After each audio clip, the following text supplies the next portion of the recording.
জিলহজের 10 দিনের ফজিলত আমাদের সবাইকে মনে করিয়ে দেওয়া লাগবে। ঠিক আছে, অনলাইন অফলাইনে সবাই প্রচার করবেন। এই 10 দিন নেক আমলের জন্য একটা উৎসবের উপহার আল্লাহর পক্ষ থেকে। এই 10টা দিন যেন আমরা আল্লাহর পক্ষ থেকে এই উপহারকে কাজে লাগাই, বেশি বেশি নেক আমল করি, পরকালকে গুছিয়ে নিই। একটা অকেশন হচ্ছে আমলের উৎসব, সেটা হলো এই জিলহজ মাসের প্রথম 10 দিন। এই জিলহজ মাসের প্রথম 10 দিন সম্পর্কে আল্লাহ পাক সূরা ফজরের মধ্যে শপথ করেছেন, ওয়াল ফাজরি, ফজরের কসম, ওয়া লায়ালিন আশর, এবং এই 10 রাতের কসম। এই 10 রাত বলতে এখানে জিলহজ মাসের এই 10 দিন এবং 10 রাতকে বোঝানো হয়।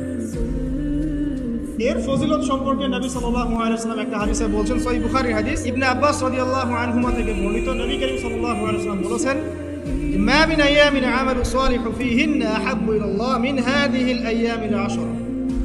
আল্লাহ পাকের কাছে এই 10 দিন অর্থাৎ জিলহজ মাসের প্রথম 10 দিনের নেক আমল যত বেশি প্রিয়, আল্লাহর কাছে জিলহজ মাসের প্রথম 10 দিনের নেক আমল যত বেশি প্রিয়, অন্য কোনো আমল এত বেশি প্রিয় না।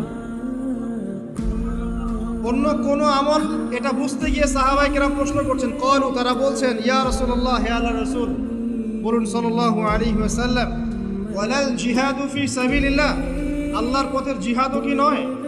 আমরা তো জানি ইসলামের সর্বোচ্চ চূড়া হচ্ছে আল্লাহর পথের জিহাদ।